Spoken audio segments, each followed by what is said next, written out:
قیام پاکستان کے بعد پاکستان میں پنجاب کے پہلے گورنر سر رابرٹ فرانسس موڈی برطانوی راج کے دوران ہندوستانی سول سروس کے ایک رکن تھے۔ وہ سندھ کے آخری برطانوی گورنر تھے اور اگست 1947 میں ڈومینین بھارت اور ڈومینین پاکستان کی تقسیم کے بعد انہوں نے مغربی پنجاب کے گورنر کے طور پر کام جاری رکھا۔ آپ 15 اگست 1947 سے 2 اکتوبر 1949 تک پنجاب کے گورنر رہے۔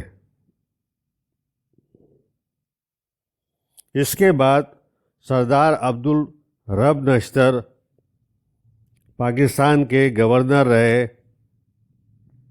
وہ 13 جون 1899 کو پشاور میں پیدا ہوئے اور 14 فروری 1958 کو کراچی میں فوت ہوئے۔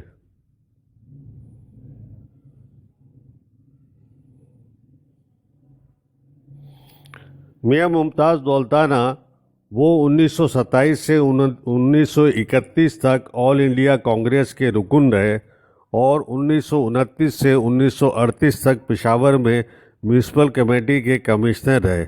بعد میں آپ نے آل انڈیا مسلم لیگ میں شمولیت اختیار کی اور 1932 میں آل انڈیا مسلم لیگ کی کونسل کے رکن بنے۔ آزادی کے بعد پاکستان کی پہلی کابینہ میں آپ بطور وزیر مواصلات شامل ہوئے۔ بعد میں آپ کو صوبہ پنجاب کا گورنر مقرر کیا گیا۔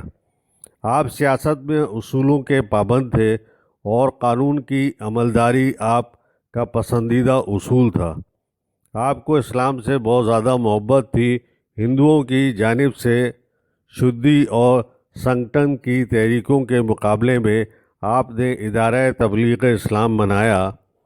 شاہی قلعہ لاہور کا دروازہ انگریزوں نے عوام کے لیے بند رکھا ہوا تھا۔ جب آپ گورنر بنے تو آپ نے اسلامی فن تعمیر کے اس عظیم شاہکار کو عوام کے لیے کھول دیا۔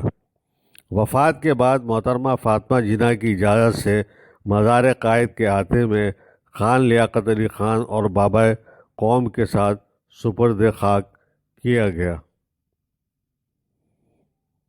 انہوں نے ابتدائی تعلیم مشن اسکول اور بعد میں سینٹ این دھرم بھائی اسکول ممبئی سے حاصل کی۔ آپ نے BA جامعہ پنجاب سے کیا اور علی گڑھ مسلم یونیورسٹی سے LLB کی ڈگری 1925 میں حاصل کی۔